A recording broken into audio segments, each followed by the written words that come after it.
இதை தாண்டி கார்பரேட் கம்பெனிகள் மளிகை கடை காய்கறி கடை உள்ளே நுழைந்து எங்கள் வணிகத்தை சூறையாடி கொண்டிருக்கிறார்கள். அதாவது 3 லட்சம் பேருக்கு நாங்கள் உணவு தயாரிக்கின்ற பணி தான் உணவு கூடம். 5 லட்சத்துக்கு மேற்கொண்ட வணிகர்கள் வருவார்கள். இது இந்த பிரமாண்டத்தை பார்க்கின்ற பொழுது ஆளுங்கட்சி அல்ல, எதிர்கட்சி அல்ல, அனைத்து அரசியல் கட்சியுமே வணிகர்களை பொருட்டாக எடுத்துக்கொள்ளக் கூடாது என்பதை உணர்த்துகின்ற வகையில் இந்த மாநாடு.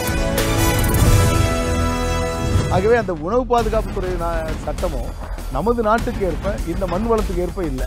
இங்கு உள்ள பொருள்களை விற்பனை செய்ய வேண்டும் என்று சொன்னால் அந்த சட்டப்படி ஒரு பொருளை கூட விற்பனை செய்ய முடியாது. அந்த உற்பத்தி தடை செய்யப்பட வேண்டும் என்று சொன்னால் மாநில அரசு தான் அதை கட்டாயம் தடை செய்யப்பட வேண்டும். ஆனால் அதை தடை செய்யாமல் புகையிலையை வில் போட்டு ஜிஎஸ்டி பணம் கட்டி விற்பனை செய்கின்றவர்கள் கைது செய்யப்படுகின்றார்கள். பொருளை பில் போட்டு வாங்கி விற்பனை செய்கின்றது அதிகாரம் கொடுக்கின்ற அரசு, அதை வாங்கி வித்த வியாபாரியை நடவடிக்கை எடுப்பது என்பது ஏற்க முடியாததார். ஜிஎஸ்டி வந்த பிறகு பார்த்தீங்கன்னா நிறைய பேர் வியாபாரத்தை விட்டு வெளியேறிக்கிட்டு இருக்காங்க. நீங்கள் முன்னால சென்னை மாநகரத்துலலாம் பார்த்தீங்கன்னா டூலெட் போர்டே தொங்காது. இப்போ டூலெட் போர்டு இல்லாத இடமே இல்லை. ஆகவே 1 கோடி வாக்காளர்கள் உள்ள அமைப்பு தமிழ்நாடு வணிகோட பேரமைப்பு.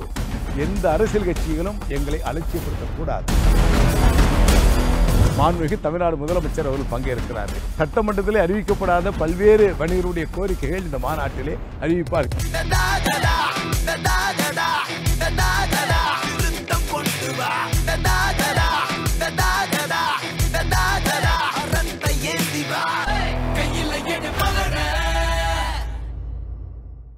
வெகை நியூஸ் நேயர்களுக்கு வணக்கம். நான் தினேஷ். தமிழ்நாடு வணிக சங்க பேரமைப்பு உடைய தலைவர் திரு ஏஎம் விக்ரமராஜா அவர்கள் நம்மளோட இணைஞ்சிருக்காரு. வணக்கம். வணக்கம் சார். நம்ம இன்னைக்கு ஒரு முக்கியமான தருணத்தில் சந்திச்சிருக்கோம்.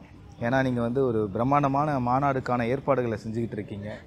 ஸோ லட்சக்கணக்கான தொண்டர்கள், நிறைய பேர் அந்த வணிக சங்கத்தை சார்ந்து இருக்கக்கூடிய மக்கள் எல்லாரும் கலந்துக்க இருக்காங்க. இந்த நிலையில் இந்த மாநாடு இந்த வருஷம் எவ்வளோ முக்கியமான ஒன்று? இந்த அமைப்பை கிட்டத்தட்ட நாங்கள் தொடங்கி 41 ஆண்டுகள் நிறைவு பெற்று 42வது ஆண்டில் அடியெடுத்திருக்கிறோம். 41 ஆண்டுகளுக்கு முன்பு இந்த வணிகத்தை பார்க்கின்ற பொழுது கடுமையான ரவுடிசம் தொல்லைகள், கட்ட பஞ்சாயத்து கலாச்சாரம், இது போன்ற நிலைப்பாடுகளில் வியாபாரிகள் பாதுகாப்பு இல்லாத நிலை இருந்தது. அதை பாதுகாப்பு உறுதி செய்யப்படுவதற்காக இது போன்ற கிளை சங்கங்களை உருவாக்கப்பட்டு சென்னை புறநகர் என்ற ஒரு இயக்கத்தை தொடங்கி அதிலிருந்து பேரவையாக மாற்றப்பட்டு பேரமைப்பாக இன்று உருவெடுத்திருக்கிறார். இன்று தமிழகம் முழுவதும் அந்த பிரச்சனைக்கெல்லாம் ஏறக்குறைய 90 விழுக்காடு முற்றுப்புள்ளி வைக்கப்பட்டிருக்கிறது. இப்பொழுது எங்களுக்கு ஏற்பட்டுள்ள பல்வேறு பிரச்சனைகள் என்பது இடைப்பட்ட காலங்களிலே பல்வேறு போராட்டங்களை நாங்கள் சந்தித்திருக்கிறோம்.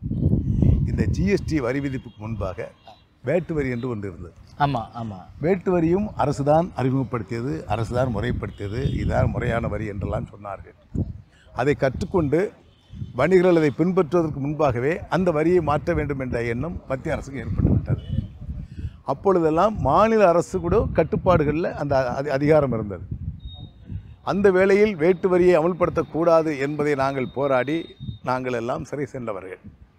அதே போன்று மறைந்த முன்னாள் முதலமைச்சர் எம்ஜிஆர் காலத்தில் நுழைவரி என்று ஒரு வரியை போட்டார்கள். நுழைவரி என்று சொன்னால் தமிழகம் முழுவதும் எந்த பொருள் எந்த இடத்தில் உள்ளே நுழைந்தாலும் அதுக்கு என்ட்ரி டேக்ஸ் கட்டப்பட வேண்டும். ஆகவே அதை எதிர்த்து தமிழ்நாடு முழுவதும் 3 நாள் கடையடைப்பு நடத்தி மாபெரும் போராட்டத்தை நாங்கள் கண்டோம். அப்பொழுது எங்களை சிறையிலே பிடித்து அடைத்தார்கள். அதுதான் இந்த மே 5. இதே போன்று நாங்கள் 3 முறை சிறைக்கு சென்றிருக்கிறோம் என்று சொன்னால் 3 முறையும் வணிகர்களுடைய பிரச்சனைக்காக, வணிகர்களை பாதுகாப்பதற்காகவே நாங்கள் சிறை சென்றிருக்கிறோம். அந்த இப்படியெல்லாம் என்னை போன்றவர்கள் பல ஆயிரக்கணக்கான பேரமைப்பு நிர்வாகிகள் அதிலே பணியாற்றி கொண்டு தன்னையே வருத்தி கொண்டு பணியாற்றி இன்று இந்த நிலைமையை, இந்த அமைப்பை எடுத்திருக்கிறோம். இந்த இடத்தை நாங்கள் வந்து அடைவதற்கு எங்களுடைய பின்னாடி திரும்பி பார்ப்பதே 40 வயது காணாமல் போய்விட்டது. 40 வயது காணாமல் போனது மட்டுமில்லை, இளமையும் காணாமல் போய்விட்டது. மக்களுக்காகவே இளமை காணாமல் போனது பரவாயில்லை. குடும்பத்திலிருந்து நாங்கள் நிறைய பிள்ளைகள் மனைவியோடு பேசுவதை நாங்கள் மிக குறைச்சிக்கிற நிலைமை ஏற்பட்டிருக்கு. இதையெல்லாம் இழந்துதான் இந்த பொது வாழ்க்கையில் நாங்கள் இருக்கிறோம். இந்த பொது வாழ்க்கை என்பது ஒரு தூய்மையான அமைப்பு. எங்களுடைய அமைப்பை பொறுத்தவரையில் இங்கே எந்த கட்ட பஞ்சாயத்து கலாச்சாரத்துக்கும் இடம் கொடுப்பதில்லை. வணிக நலன் சார்ந்து அதாவது ஒரு வணிகர் ஒரு பிரச்சனை என்று தொலைபேசியில் பேசினால் நீ யார், எந்த ஊர், எந்த சமூகம் என்பதெல்லாம் கேள்விக்கே கிடையாது. ஒரு வணிகன் என்று சொன்னால் உடனடியாக அவனுடைய குரலை கேட்டு அவனுக்கு என்ன செய்ய வேண்டுமோ அந்த பணிதனை செய்து கொண்டிருக்கிறோம். அப்படி செய்தலினால்தான் தமிழ்நாடு வணிக சங்க பேரவைப்பு இந்த வெற்றியை கண்டிருக்கிறோம். இந்த காலகட்டத்தில் வணிக சங்கத்தில் இருக்கக்கூடியவங்க என்ன மாதிரி பிரச்சனைகளை வந்து சந்திக்கிறாங்க? இப்போ உள்ள காலகட்டம் பார்த்தீங்கன்னா எங்களுக்கு பெரிய நெருக்கடி ஆன்லைன் வர்த்தகம். ஆமாம், ஆன்லைன் வர்த்தகம் என்பது முறையான வியாபாரம் அல்ல, முறை இல்லாத ஒரு வணிகத்தை செய்து கொண்டிருக்கு. ஆகவே அந்த காலச்சூழல் என்பது மிக நெருக்கடியே எங்கள் ஆன்லைன் வர்த்தகம் தந்து கொண்டிருக்கிறது. குறிப்பாக நாங்கள் எல்லாம் காலை 7 மணிக்கு கடைகளை திறந்து இரவு 10 மணிக்கு மூடினாலும் கூட இரவு 24 மணி நேரமும் வணிகம் செய்வது இந்த ஆன்லைன் வர்த்தகம். எங்கள் வணிகம் கடுமையாக பாதித்திருக்கிறது. இதுக்கு ஒரு சட்ட திருத்தம் வேண்டும் என்பதை நாங்கள் மத்திய அரசிடத்திலும் மாநில அரசிலும் வலியுறுத்தி கொண்டிருக்கிறோம். இதை தாண்டி கார்ப்பரேட் கம்பெனிகள் மளிகை கடை, காய்கறி கடை உள்ளே நுழைந்து எங்கள் வணிகத்தை சூறையாடி கொண்டிருக்கிறார்கள். அவர்கள் சட்டத்துக்கு புறமாக சில வணிகம் செயல்படுத்தி கொண்டிருக்கிறது. இதையெல்லாம் இப்பொழுது நாங்கள் எங்கள் வணிகர் கற்றுக் கொடுப்பது சட்ட ரீதியான பிரச்சனைகளை சட்ட ரீதியான எதிர்கொள்வதற்கும் நாங்கள் தன்னை தயார்படுத்தி கொண்டிருக்கிறோம். அதே போன்று வருங்காலத்தில் இது போன்ற சாமானிய வணிகர்களை பாதுகாப்பதற்கு மாநில மத்திய அரசுகள் ஒரு புதிய பாதுகாப்பு சட்டம் ஒன்று நிறைவேற்ற வேண்டும் என்ற கோரிக்கையை இந்த மாநில மாநாட்டில் லட்சம் வணிகர் மத்தியில் பிரகடன தீர்மானமாக எடுக்க இருக்கிறோம். ஸோ இப்படி சில முக்கியமான கோரிக்கைகளாக இருக்கும்போது நம்ம இப்போ மாநாடு நடக்கக்கூடிய அந்த பகுதியில் இருக்கோம். பார்த்தீங்கன்னா ஒரு பிரம்மாண்டமான ஏற்பாடுகளை இந்த மாநாடுக்கான செயல்கள் போயிட்டுருக்கு. மேடைகள் அங்கே அமைச்சிக்கிட்டு இருக்காங்க. எத்தனை லட்சம் பேர் வரத்துக்கு வாய்ப்புகள் இருக்குது? அதாவது 3 லட்சம் பேருக்கு நாங்கள் உணவு தயாரிக்கின்ற பணி இதான் உணவு கூடம். எங்களை பொறுத்தவரையில் 5 லட்சத்துக்கு மேற்கொண்ட வணிகர்கள் வருவார்கள். காலையில் வருவார்கள், மாலையில் வருவார்கள், இரவு வருவார்கள், சென்று கொண்டிருப்பார்கள். ஃப்ளோ இதெல்லாம் ஒரு ஃப்ளோவில் இருப்பாங்க. இவர்கள் தங்கி செல்வதற்கு ஏறக்குறைய 67 திருமண மண்டபங்கள் ஒதுக்கீடு பண்ணியிருக்கிறோம். வெளியூர்லேருந்து வரக்கூடியவர்கள் திருமண மண்டபத்தில் காலை கடன்களை நிறைவு பெற்று இங்கு சாப்பாடு என்பது 4ஆம் தேதியே தொடங்குகிறோம். வெளியூர்லேருந்து 4ஆம் தேதியே வந்துடுறாங்க. இவங்க வந்துட்டு இங்கே சாப்பிட்டுட்டு சுற்றுலா மாதிரி போயிடுவாங்க. இரவு திருமண மண்டபத்தில் தங்குவாங்க. அடுத்த நாள் பக்கத்தில் எங்கே சுற்றிட்டு மத்தியானம் எல்லாமே டைனிங் அப்புறம் மண்டபத்திலிருந்து உட்கார்ந்துவாங்க. இது இந்த பிரமாண்டத்தை பார்க்கின்ற பொழுது ஆளுங்கட்சி அல்ல, எதிர்கட்சி அல்ல, அனைத்து அரசியல் கட்சியுமே வணிகர்களை பொருட்டாக எடுத்துக்கொள்ளக்கூடாது என்பதை உணர்த்துகின்ற வகையில் இந்த மாநாடு அமையும். சார், மே 5ஆம் தேதி எல்லா தரப்பில் இருக்கக்கூடிய வணிக மக்களும் வரப்போகிறாங்க. எந்தெந்த துறையிலிருந்துலாம் வரப்போகிறாங்க? ஒரு பூ வியாபாரி, ஒரு பெட்டிக்கடை நடத்துகின்றவர், ஒரு மளிகை கடை, fancy, hardware, electrical, medical, hotel என்று அனைத்து துறைகளை சார்ந்தவர்களும் இங்கே வரப்போகிறாங்க.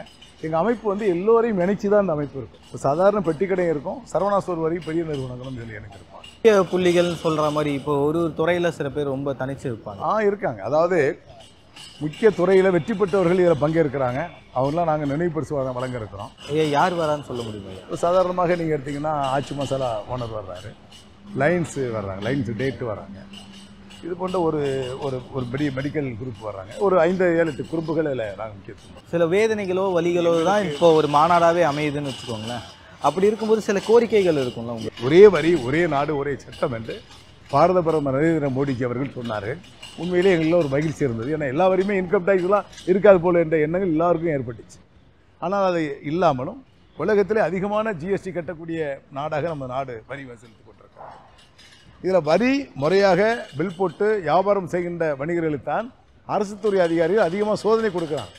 அவங்களுக்கே தெரியும் இவ்வளவு சோதனை இருக்கிறது, இவர்களை மேலும் நசுக்கப்பட்டால் வணிகத்தை விட்டு வெளியேறி வாங்குகிற எண்ணங்கள் கூட இல்லாமல் நசுக்கப்பட்டுக்கிட்டு இருக்கிறாங்க. அதெல்லாம் மாற்றம் செய்யப்பட வேண்டும், திருத்தம் செய்யப்பட வேண்டும் என்பதை வலியுறுத்தி இருக்கிறோம். அப்புறம் FSSAI ஆக்ட் ஒரு சட்டம், உணவு பாதுகாப்பு மற்றும் தரநிலை சட்டம்னு ஒரு சட்டம் இருக்குது. முன்பெல்லாம் இந்த சட்டங்கள் வந்து மாநில அரசு கட்டுப்பாட்டிலும் இருந்தது. நாங்கள் எங்கேயே வலியுறுத்தினாலே போதும் எங்களால் பிரச்சனை சால்வ் பண்ண முடியும். இப்போ இரண்டுமே மத்திய அரசு கட்டுப்பாட்டில் இருக்குது. ஆகவே அந்த உணவு பாதுகாப்புத்துறை சட்டமும் நமது நாட்டுக்கு ஏற்ப, இந்த மண் வளத்துக்கு ஏற்ப இல்லை. இங்கு உள்ள பொருள்களை விற்பனை செய்ய வேண்டும் என்று சொன்னால் அந்த சட்டப்படி ஒரு பொருளை கூட விற்பனை செய்ய முடியாது.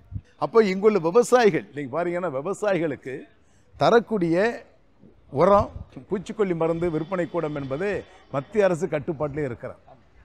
ஆனால் அந்த உரத்தையும் அந்த நச்சுக்கொல்லி மருந்தையும் போடுகின்ற காரணத்தினால் விவசாயம் செய்கின்ற உணவுப் பொருள்கள், அதாவது பழங்களாகட்டும், காய்கறியாகட்டும், அரிசியாகட்டும், பருப்பாகட்டும், அனைத்து பொருளுமே நச்சுத்தன்மை உள்ளதாக இருக்கிறது. அதை வாங்கி விற்பவர்கள் வியாபாரிகள் வந்து உற்பத்தியாளர்கள் அல்ல. அப்போ இது விற்பனை செய்கின்ற கடை உள்ளே வந்து ஆய்வு செய்கின்ற பொழுது அந்த பொருள் நச்சுத்தன்மையாக இருக்கிறது. இது அரசு எங்கள் மீது நடவடிக்கை இருக்கிறது. இதை அரசே திருத்தப்ப செய்யப்பட வேண்டும். நச்சுத்தன்மை இல்லாத உணவுப் பொருளை தயாரிக்கக்கூடிய தன்மை அரசு உருவாக்கப்பட வேண்டும். அதை தாண்டி இன்னைக்கு பார்த்தீங்கன்னா சாதாரணமாக புகையிலை கேஸ்லாம் போடுவாங்க. புகையிலை என்பது உற்பத்தி செய்யக்கூடிய இடம் இங்கே தமிழ்நாட்டிலே இருக்கு. அந்த உற்பத்தி தடை செய்யப்பட வேண்டும் என்று சொன்னால் மாநில அரசு தான் அதை கட்டாயம் தடை செய்யப்பட வேண்டும். ஆனால் அதை தடை செய்யாமல் புகையிலையை வில் போட்டு ஜிஎஸ்டி பணம் கட்டி விற்பனை செய்கின்றவர்கள் கைது செய்யப்படுகின்றார்கள். அந்த கோரிக்கை இந்த மாநாட்டில் வைக்க இருக்கிறோம். இது போன்ற வழக்குகள் பதிவு செய்யப்பட்ட வியாபாரிகளை விடுவிக்கப்பட வேண்டும் என்ற கோரிக்கை வலியுறுத்துறாங்க. சின்ன தொழில் பண்ணக்கூடிய ஆட்கள் இந்த தடை செய்யப்பட்ட பான் மசாலா போன்ற விஷயங்கள்லாம் இருக்கு இல்லையா, அதெல்லாம் சில பேர் வியாபாரத்துக்கு வைக்கிறாங்க. அரசு தடை செய்யப்பட்ட பொருள்களை நாம் விற்பனை செய்யக்கூடாது என்பதில் மிக உறுதியாக இருக்கிறோம். அதில் மாற்று கருத்தெல்லாம் இல்லை. அவர்கள் மீது அரசு நடவடிக்கை எடுக்கின்ற பொழுது அதற்கு நாங்கள் பாதுகாப்பு போகிறதோ அந்த வேலைகளும் போகிறதில்லை. அது சட்டப்படி நடவடிக்கை எடுக்கின்ற பொழுது அதுக்கு நாங்கள் அரசுக்கு ஒத்துழைச்சிக்கிட்டு தான் இருக்கோம். ஆனால் இது சட்டப்பூர்வமாக நீங்கள் பார்த்தீங்கன்னா ஒரு பொருளை பில் போட்டு வாங்கி விற்பனை செய்கின்றது அதிகாரம் கொடுக்கின்ற அரசு, அதை வாங்கி விற்ற வியாபாரியை நடவடிக்கை எடுப்பது என்பது ஏற்க முடியாததாக இருக்கிறது. அதை எதிர்க்கிறோம். இன்னைக்கு ஜிஎஸ்டி வந்த பிறகு பார்த்தீங்கன்னா நிறைய பேர் வியாபாரத்தை விட்டு வெளியேறிக்கிட்டு இருக்கிறாங்க. நீங்கள் முன்னால் சென்னை மாநகரத்துலலாம் பார்த்தீங்கன்னா டூலெட் போர்டே தொங்காது. இப்போ டூலெட் போர்டு இல்லாத இடமே இல்லை. ஒரு காலகட்டம் வரைக்கும் நிறைய தெருவுக்கு தெரு பலசரக்கு கடை, மளிகை கடை, இந்த மாதிரி விஷயங்கள்லாம் நிறைய இருக்கும் இருந்தது. இப்போ எல்லாமே என்னன்னா உட்காந்த இடத்துலேயே ஆன்லைன்லேயே போட்டாலே வீட்டுக்கு 5 நிமிஷத்தில் வந்து டெலிவரி பண்ணுற சுச்சுவேஷன் வந்துடுது. அதே மாதிரி மளிகை சாமான் கடையில் தான் அக்கௌண்ட்டுன்னு ஒன்று இருக்கும். அக்கௌண்ட் போயிட்டு அண்ணா நான் எழுதிக்கிறேன் அப்படின்னு சொல்லிட்டு ஒரு அக்கௌண்ட் நோட்டில் எழுதிட்டு வந்துடுவோம். மாத கடைசியில் அந்த பில்லை வந்து நம்ம கொடுத்துருவோம். ஸோ இந்த மாதிரி ப்ரொசீஜர்லாம் இருந்தது. பட் இப்போ அந்த மாதிரி விஷயங்கள்லாம் இல்லை. இது எவ்வளோ தூரம் மனுஷங்களை வந்து தள்ளி வைக்க, அது உணர்வு, அதாவது பாசப்பிணைப்போடு அந்த வணிகத்தை செஞ்சுக்கிடணும். பக்கத்தில் குடியிருப்பவர்களும் நாங்களும் சொந்த பந்தங்கள் போல் வாழ்ந்தது உண்டு. ஒரு வீட்டில் நல்லது கெட்டதுன்னா வியாபாரி போய் நிற்பான், ஒரு வியாபாரி நல்லது கெட்டதுன்னா அந்த பகுதி மக்கள் வந்து நிற்பாங்க. ஆனால் இந்த கலாச்சாரம் மாறி போயிடுச்சு. அந்த சொந்த பந்தங்கள் இல்லாமல் மாறி போனதுனால அந்த மாதிரி கடைகள் எல்லாம் காலி செய்யப்பட்டிருக்கிறாங்க. இப்போ பெரிய பெரிய நிறுவனத்துக்கு வேலைக்கு வர்றது யாருன்னு கேட்டிங்கன்னா, ஒரு காலத்தில் முதலாளியாக இருந்தவர், கடை நடத்தியவர் தான் இன்று வேலைக்கு வர்றார். இந்த நிலைப்பாடை தவிர்க்கப்படுவதற்கு அரசு நடவடிக்கை எடுக்கப்பட வேண்டும் என்ற கோரிக்கையை தான் நாங்கள் வலியுறுத்துறோம். ஆனால் இப்போ இருக்க காலகட்டத்துக்கு திரும்பவுமே அந்த மாதிரி பழைய சூழ்நிலையை கொண்டு வர முடியும்னு நினைக்கிறேன். அதாவது எங்களை பொறுத்தவரை பழைய சூழ்நிலையை கொண்டு வர முடியுமா என்று நாங்கள் போட்டி போட விரும்பவில்லை. இருப்பவர்களை தக்க வைக்க வேண்டும் என்பதற்காக நாங்கள் போராடிக்கிட்டு இருக்கோம். இதான் உள்ள நடந்தது. ஒரு கடையாக வச்சு ரன் பண்ணவங்க, காய்கறி கடைகளை ரன் பண்ணவங்க, கிலோ 10 ரூபா வெங்காயம் அப்படின்னு சொல்லிட்டு சில பேர் விற்பாங்க, தக்காளி விற்பாங்க. அதாவது ஹைவேல போகிற வழியில் போகிற வண்டியில் ஏற்றி விற்றுக்கிட்டு இருக்காங்க. அவங்களுக்கான ப்ராப்பரான ஒரு இடமோ அதுக்கான தொழில் முறையோ எதுவுமே இல்லாத மாதிரி ஒரு கேள்விக்குறிக்குள்ளேயே அவங்களுடைய வாழ்க்கை போயிட்டு அது போன்ற நிலைப்பாடுகள் எப்போ அதிகமாக உருவாச்சுன்னா கொரோனா காலகட்டத்தில் இது போன்ற சாலையோர வியாபாரிகள், வண்டி வியாபாரிகளை நம்ம ஊக்கப்படுத்தணும் உண்மை. ஆனால் அதே வண்டி வியாபாரிகளும் சாலையோர வியாபாரிகளும் இப்போவும் அந்த பயன்பாட்டை இருக்கிறாங்க. அதை அரசும் பல்வேறு திட்டங்களை தெளிவுபடுத்தி முறைப்படுத்தி தேவையான இடங்களை ஒதுக்கி இருக்கிறது. அந்த வியாபாரிகள் அதை விட்டு நகர்ந்து செல்ல மறுத்து கொண்டிருக்கிறார்கள். அதனுடைய நடவடிக்கை எடுப்பதற்கு தமிழ்நாடு வணிகத்துறை பேரமைப்பு வலியுறுத்தி கொண்டிருக்கிறது. மொத்தமாகவே பார்த்தீங்கன்னா இந்த ஏற்பாடுகள் ரொம்ப பிரம்மாண்டமாக இருக்குது. நிறைய முக்கியமான கோரிக்கைகளை வந்து தீர்மானம் செய்கிறதுக்கான நிலையை வந்து கொண்டு வந்திருக்கு. ஒரு செய்தி பாருங்க, அந்த இதான் உணவு கூடம். ஆமாம், இதில் கிட்டத்தட்ட ஒரு 5000 பேர் நின்று சாப்பிட்டுக்கிட்டே இருப்பாங்க. அந்த அளவிற்கு அதனுடைய பணிதனை செய்துக்கிட்டு இருக்கோம். 3 லட்சம் பேர் உணவு திட்டங்கள் வச்சுருக்கிறோம். இந்த மாநாட்டுக்கு பிறகு கட்டாயமாக 26 சட்டமன்ற தேர்தலை நோக்கி கொண்டிருக்கிறார்கள். எங்களுடைய வாக்கு வங்கியும் கணிசமான வாக்கு வங்கி என்பதை நிரூபித்துக் கொண்டிருக்கிறோம். 1 கோடி வாக்காளர்களை உள்ளடக்கியது எங்களுடைய அமைப்பு. ஆகவே 1 கோடி வாக்காளர்கள் உள்ள அமைப்பு தமிழ்நாடு வணிகத்துறை பேரமைப்பு.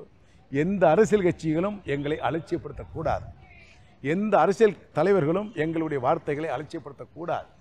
தமிழ்நாடு வணிகத்துறை பேரமைப்பு கோரிக்கைகளை மத்திய அரசும் மாநில அரசும் கருணையோடு பரிசீலனை செய்து எங்களுடைய வாழ்வாரத்தை பாதுகாக்கப்பட வேண்டும். அந்த கோரிக்கை மாநாடாகத்தான் இந்த மாநாடு கோரிக்கை பிரகடன மாநாடாக நடைபெற இருக்கிறது. விடியல் மாநாடு அப்படின்னு ஒன்று நடத்தப்பட்டது. அந்த மாநாடில் பிரம்மாண்டமாக பேசுனீங்க, அதிர்வலைகளை உருவாக்குச்சு. நீங்கள் பேசுனதுலாம் இப்போ எல்லோரும் ரசித்தாங்க. ஸோ ஒரு பக்கம் தற்போது இருக்கக்கூடிய அரசும் நிறைய இடத்துல நிறைய நல்ல உதவிகளை மக்களுக்கு கொண்டு வந்துக்கிட்டு இருக்கிறதா மக்கள் தரப்புலேருந்து கூறுறாங்க. இதை நீங்கள் எப்படி பார்த்து? தமிழ்நாடு வணிக சங்க பேரமைப்பை பொறுத்தவரை நாங்கள் தெளிவாக இருக்கிறோம்.